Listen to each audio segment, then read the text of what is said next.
in a garden, written by Andrew Marvell. Uh, Andrew Marvell is a metaphysical poet. As you know, if you are not aware, be informed that metaphysical poets are famous for their unique style, unique images, allusions, illustrations, words, etc. So Andrew Marvell is also no exaggeration. He has written this poem beautifully with a very, and the poem deals with a very serious thought, and that is perhaps very relevant to the modern age, the modern time, the age, the era in which we are living. Today, the poem has become more relevant because it tells us about the vegetation, the plant world, and the importance of forests and plants in human life, not only human life, for this planet itself. But here Marvell has given a very touching, eye-opening mistakes, and I would like to say, call it crime, that we commit against plants, which are the source of survival, energy, and everything that sustain life. If there is no plant, there is no life possible. Man became being the supreme creation, and he reigns supreme on this planet. Everything is under his control, no doubt. But we often forget that we are a younger son of this nature, and our forests, plants are the elder son. So we should have some respect for our flora. In this poem, Marvell has used various illustrations, allusions, images to remind us of our crimes that we did in the past and are doing even in the present, being completely forgetful of the fact that if we destroy plants, the forests, it simply means that we are on the path of suicide. So this is the central theme of the poem, And let us discuss this in detail. Thoughts in Garden, as you know, by Marvell, is a unique poem which is romantic in its expression and metaphysical in uh, the word, so far the matter of their ability, their skill of playing with words is concerned. So from this point of view, this poem is metaphysical, but the expression is romantic. To make it clear, it is romantic because it is about the nature. Its subject is nature, and theme is also nature.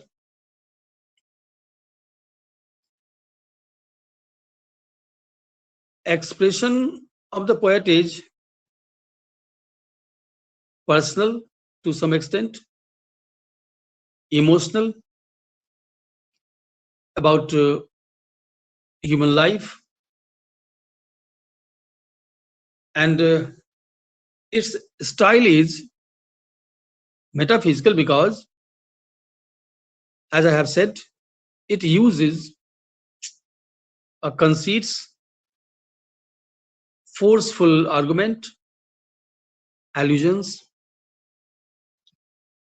from different sources like the Bible, Greek mythology, philosophy, and so on. But one thing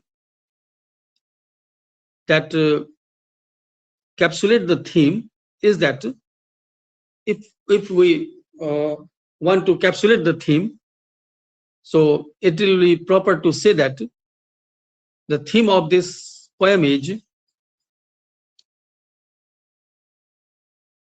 the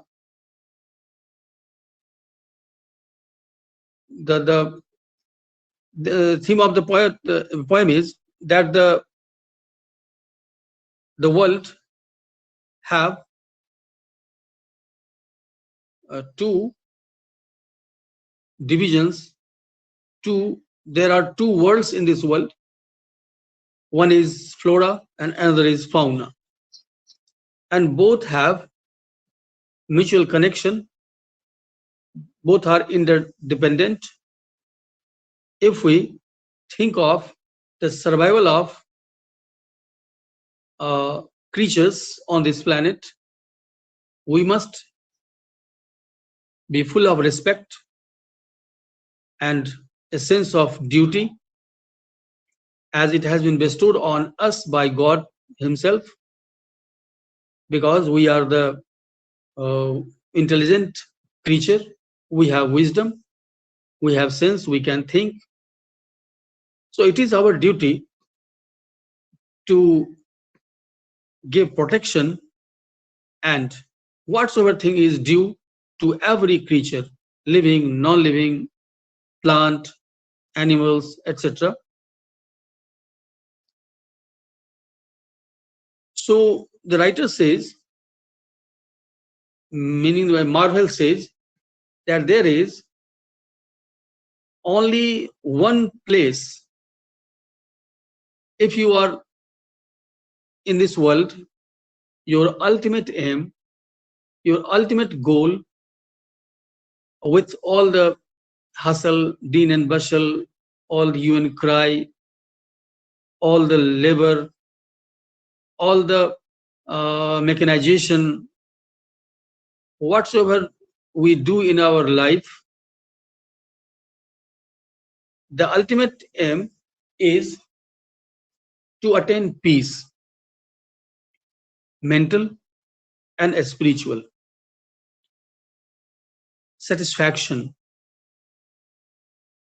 and not of temporary nature, of permanent nature. And such things, such peace, that mental comfort, that spiritual satisfaction can be had only in the company of plants. This is the theme. But we are becoming cruel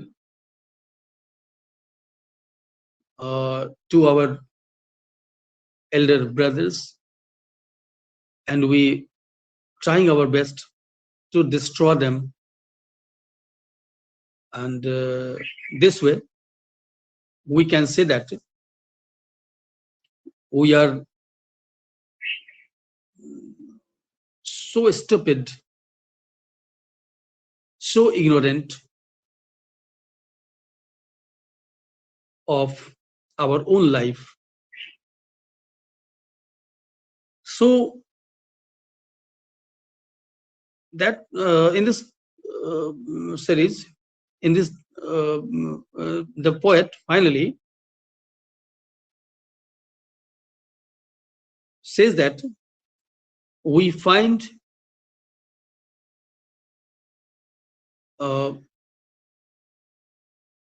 nature,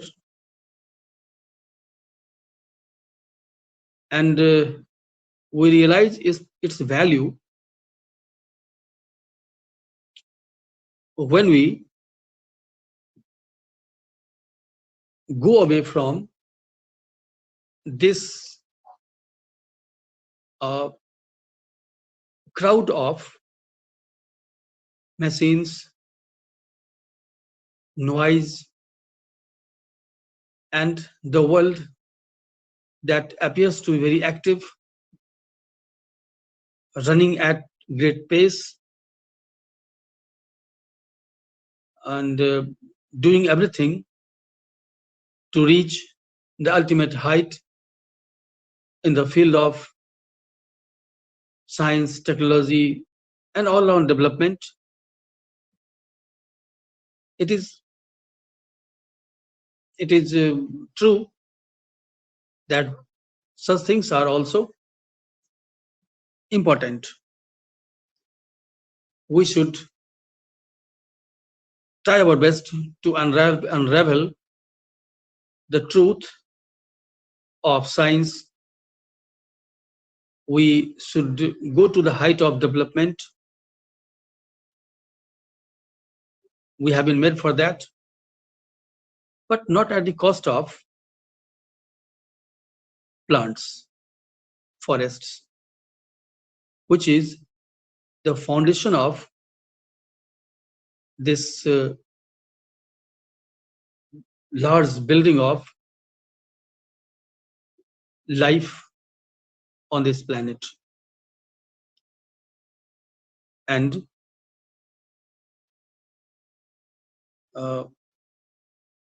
that's why this poem is very relevant and very important. If we go through the poem, no reader can be without being convinced of the truth that Marvell has placed before us, brought out to us. If you go through the poem,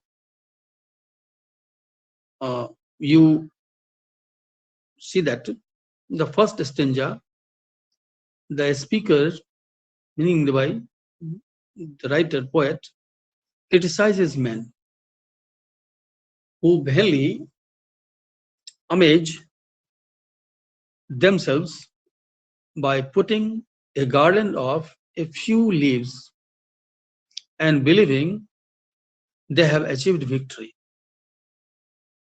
prestige, reward for their incessant and great labor. मैं यहाँ बताना चाहूंगा, यहाँ कवि कहना चाहता है कि पहले जमाने में ऐसा हुआ करता था, अभी भी होता है. Even today, you see when a player wins gold or any great achievement is done by him in Olympics or in games, he is adorned with some some plants such as olive, palm, oak. Okay, even in India, what do you see? You have the leaf of a peepal tree as the emblem of Bharat Ratna, which is the greatest award, prestige given by Indian government. So the writer says, people are happy by having just single leaf around his neck as the symbol of, as the medal of the reward for his great and incessant work. But the poet beautifully mocks at such misunderstanding of the people. He is mocking at sophisticated and kingly pretensions of love for nature. We value it as if it appears. We put a leaf in our cap. We put a garden of leaves around our neck when we do something marvelous. But it is sufficient proof that we have great respect for nature, for plants, for forests. But fact is just opposite. He means to say that we pluck the leaf, we cut the plant for the use of such ceremonies. So why should we not leave it intact? Because when the complete plant is at our disposal, a complete plant is there, what is the need of plucking just a leaf from that branch? So it is a type of hurting and destroying our vegetation. So fact is that a complete pleasure, complete comfort, a complete peace, quietness, innocence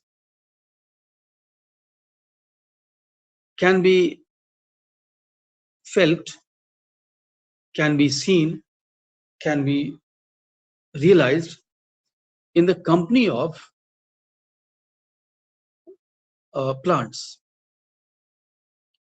But we stay away from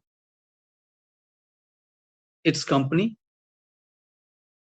We stay away from plants, and in the midst of this noisy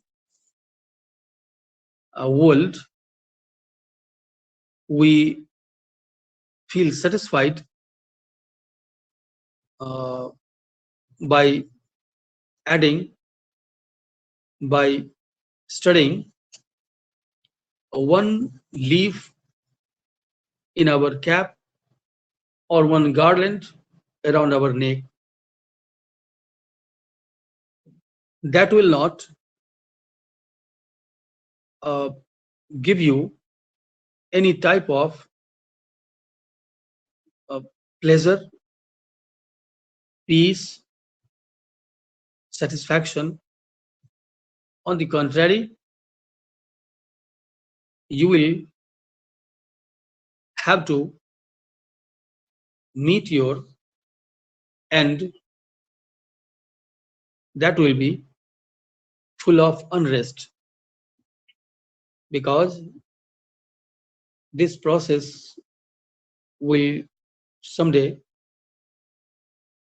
uh, destroy all the plants, and at that and then you can just imagine the world without plants. अभी गर्मी के दिनों में ये हम इसकी कीमत समझ सकते हैं जब पत्तों से लदा हुआ कोई वृक्ष है उसकी छाया में, when we sit in the shade of a tree to get rid of this scorching sun and the heat, we can feel we can feel the importance of the plant. It is elixir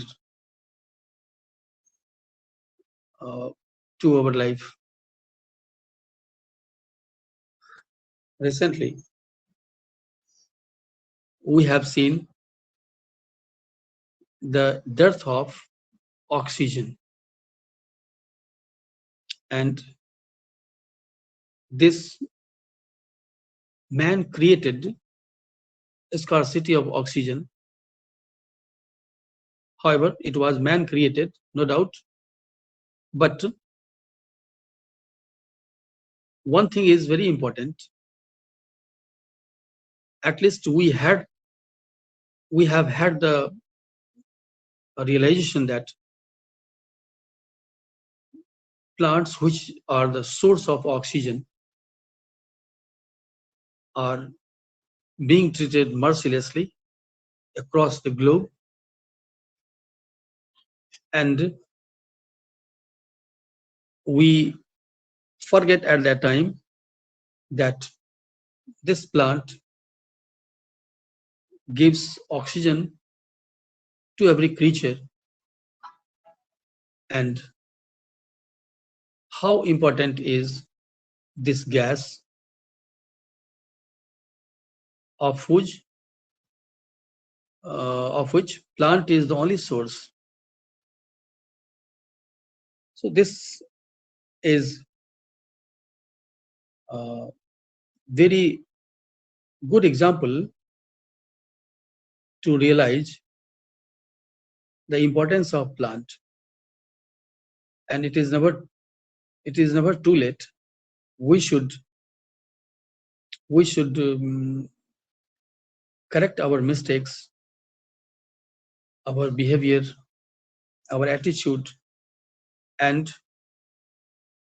do something to save ourselves by planting different types of trees. So here the writer seems to be mocking at sophisticated and kingly pretensions of love for nature. In fact, the true and complete pleasure lies in the quietness and the innocence in the nature, and he speaks to them saying that he has at least found them after losing his time in men's company. मानव इस ये जो भीड़ जो दुनिया की भीड़ है उसमें तो हम शांति तलाशने से रहे. The writer then calls the trees amorous. Amorous means here that attracts you. But expressing such an odd emotion and attachment with trees, he criticizes lovers for cutting trees to write their beloved's name. This is a common practice when youngsters go to rocks, go to forest, and in the stem of a tree, they cut the name of their beloved by scratching it, uh, by peeling it out, the outer layer of the plant. So this way, it is a cruel act. So writer means to say that if a man is cruel at one place, he must be cruel at another place also.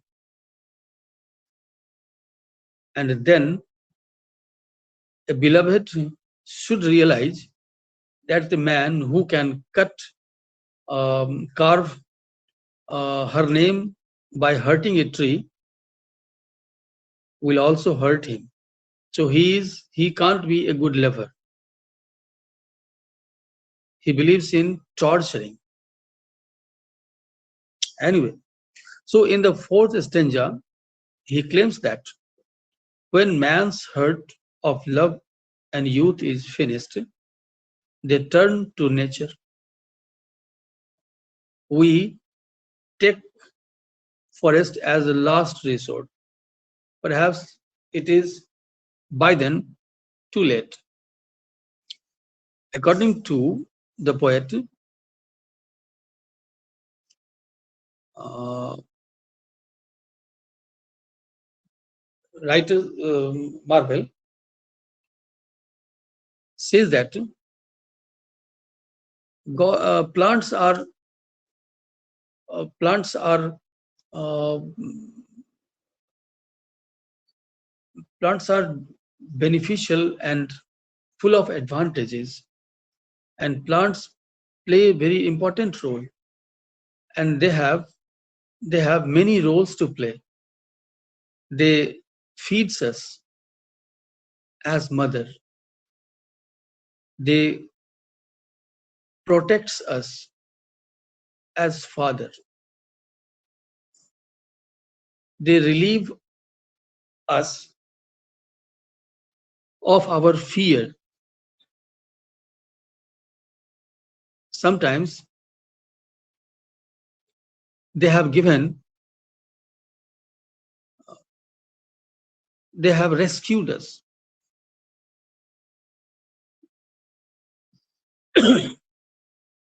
Excuse me. So here the poet has used some mythological allusions when some gods did this. For example, Apollo and Pan changed their lovers into trees. So they were, Pan tried their best to harass their uh, beloveds, and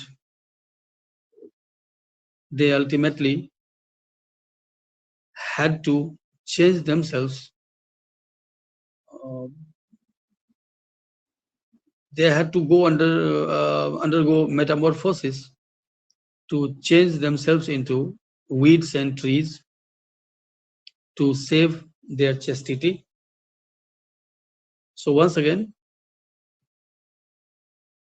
it is plants that saved them from uh, the torture, the misbehave, the abuse that was to be done on them by different gods even. So, in the second part of the poem, the speaker develops his argument and opinions about nature. In the um, fifth stanza,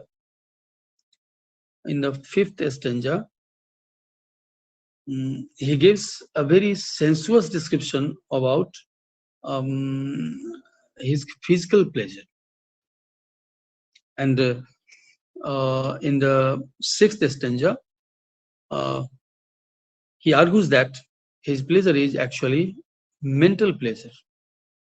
Here he uses an old metaphysical philosophical idea that the mind contains another world and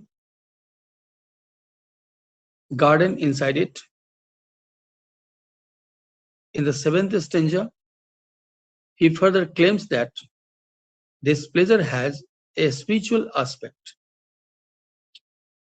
The poet feels as if his soul was singing and gliding from trees to tree as bird, combing its feathers and preparing for the eternal flight of salvation. Here is also an indirect allusion of the Holy Spirit of the Bible. For salvation, you need to be uh, clear, free from all dross, and if you have undergone the complete process of purification, you attain peace, quietness, innocence, and thereafter you get salvation. So, in the third and last part of the poem, the poet compares himself with a lonely Adam. Adam, the first man created by God, who was living in the Garden of Eden. He argues that being the lonely and heavenly state of Adam, and it was Eve who brought about their downfall. The story goes like this. Uh, Adam lived in the forest, the Garden of Eden, and he was warned by God not to and never to touch even, not to talk of uh, eating apart, not to touch even touch the fruit of the tree of knowledge. And he abided by the command of God. But when Eve came to his life, Eve was seduced by Satan and she was misguided and she plucked the fruit from the tree of knowledge and she ate it. So much so, she offered the fruit to Adam also, and Adam also ate it. And that was, in that moment, apparition took place. God appeared there and scolded the couple and kicked them out of the heaven, meaning the Garden of Eden, and cursed to undergo the process of life and death, uh, and hurled down to this earth. So it was the downfall of Eden was Adam was brought by um, Eve. The garden or the nature in general has its own time. The rush and hurry of the society does not apply here. It is all peaceful, free from this madding crowd. The garden is therefore the only source of true physical, mental, as well as a spiritual satisfaction and repose. आत्मिक और आध्यात्मिक शांति आप जंगल में पा सकते हैं। आप जानते हैं कि हमारे हिंदू स्क्रिप्चर में, भारतीय स्क्रिप्चर में और कहीं भी, चाहे वो आप कुरान की बात करें, तो ईश्वर से मुखातिब हो पाए थे पैगंबर इन इन भीड़ भरे दुनिया में नहीं, इससे दूर अलग जा करके। तो हमारे ऋषि मुनि भी जंगलों में रहा करते थे, जहां उनको ज्ञान मिलता था। And who doesn't know the enlightenment came to Lord Buddha when he sat under a tree, people tree. So trees are the source of enlightenment. So Marvell has not said anything in exaggeration. It is fact.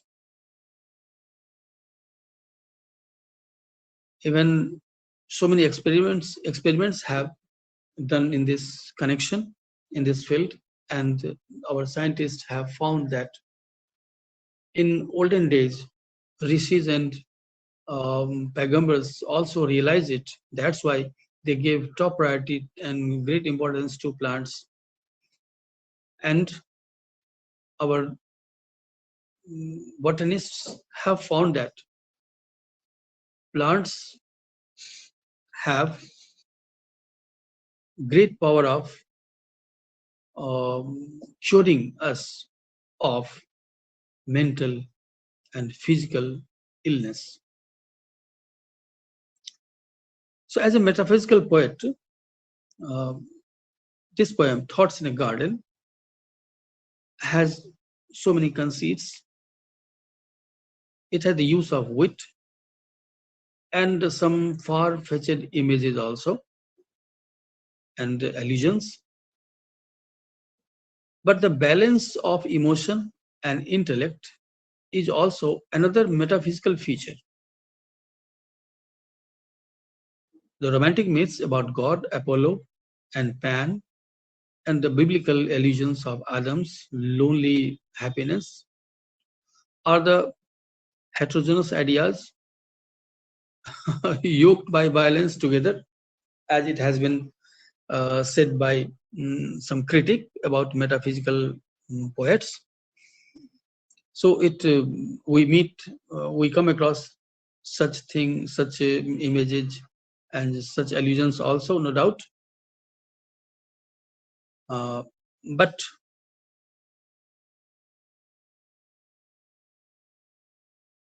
for example, but we never feel this poem doesn't appear so difficult and so complicated. So Marvel has got successfully done it, and being metaphysical in style and words and phrases and coinage, the poem feels smooth to the reader. And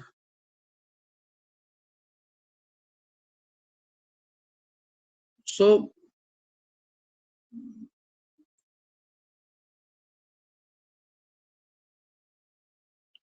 you see that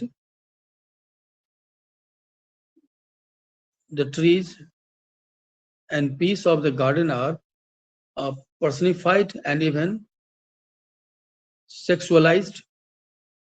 The argument about physical pleasure is twisted into the argument about mental pleasure. At that point, the poet brings a truly metaphysical idea about the mind. He argues, according to the medieval philosophy, that is, his mind is an ocean of all the things and images of the real world.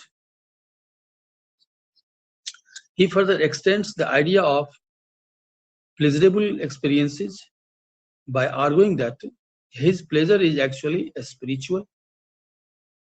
There he goes on to create the imagery of his soul flying like a dove and preparing for eternal flight for salvation. The same idea of a spiritual pleasure is also related to the comparison with Adam and Eve in Eden. This unfulfilled, or rather, uh, this all these things uh,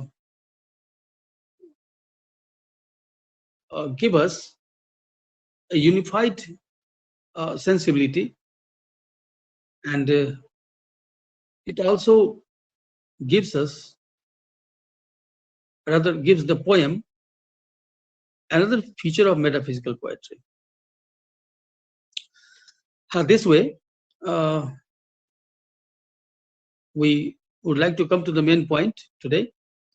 The main theme of the poem is that peaceful life in the nature is more satisfying than social life and human company.